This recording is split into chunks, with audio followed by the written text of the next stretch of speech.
Can you tell us about your Anderson shelter? Well, we had a shelter built in the bottom of our garden.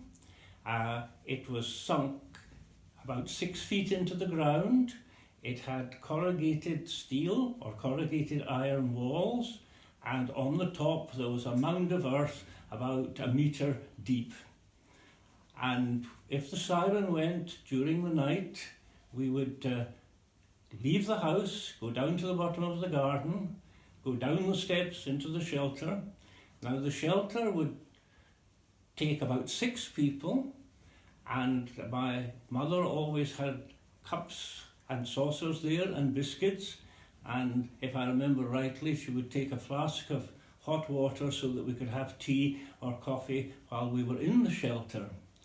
Now, in addition to that, we had a neighbour of a husband and wife, and we took down a bit of the fence between the 2 houses so that they could come into the shelter too. So when the siren went, there were 6 of us. My mother, my father, my sister, our 2 neighbours and myself.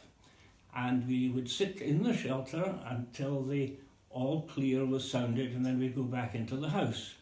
Now the arrangement was that if the all clear sounded after midnight during any raid, then we were allowed to go into school 1 hour later the next morning.